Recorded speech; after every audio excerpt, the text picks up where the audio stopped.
Getting a double pedal off of a single pedal is very easy, really quite impressive actually. But before I did that, I did want to show you also that the beaters give you the ability to play on a hard surface or a hard beater surface, or like what I have, you can get a soft felt-like surface. Now I know that Trick has these for you, so make sure that if you want to have a felt beater, ask for it or order it separately. I have the ability, I have one of each. Sometimes I like that tick count when I get into the studio, and other times I like that soft sound. So it's really whatever your choice is, but it's as simple as this. I mean, look at this. All I do is decide on which surface I want and screw this guy on, and I've got whatever it is I need. Boom. All right, now let's talk about that double pedal. Let's talk about how easy it is to get that together. When you get the double pedal, you'll get these additional pieces. Obviously, you'll get the second footboard, and you'll notice this assembly is the same and yet a little bit different. We'll talk about that piece here in a second. But these are the pieces that are going to turn this single pedal into a double pedal.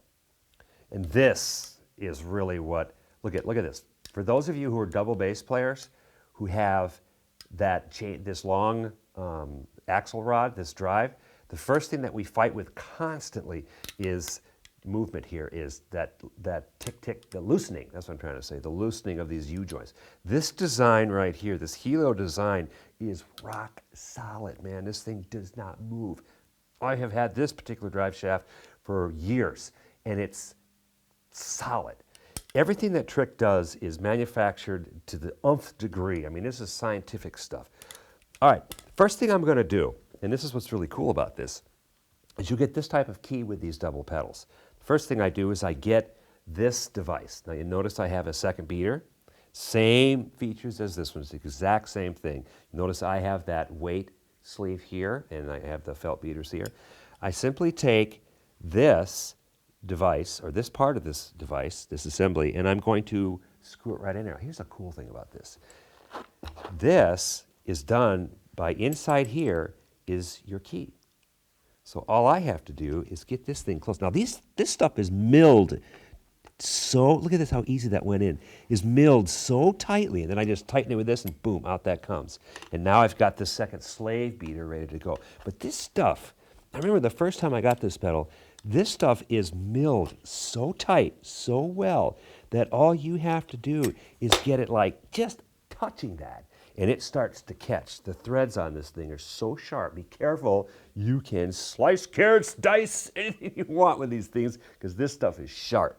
So again, I set my key inside here, I get it lined up, and as soon as I even barely touch this thing and start turning it, boom, look at that. I mean, anybody who's a machinist or a metallist or anybody who knows about that type of stuff, that alone is going to blow your mind. All right, just a little something I had to bring up because that just is incredible. Now, I take this drive shaft, and you notice that there's two different types of male-female connections here. The first one is a round pluggish thing with the flat part, which is to catch. That goes right here. Very simply, I slide this thing in with my fingers. I start turning this screw until I feel that it's on flat. There it is, boom, and then I do nothing more than just tighten it up. And this stuff is milled so well that all you got to do is one little tiny tick and that sucker's on there.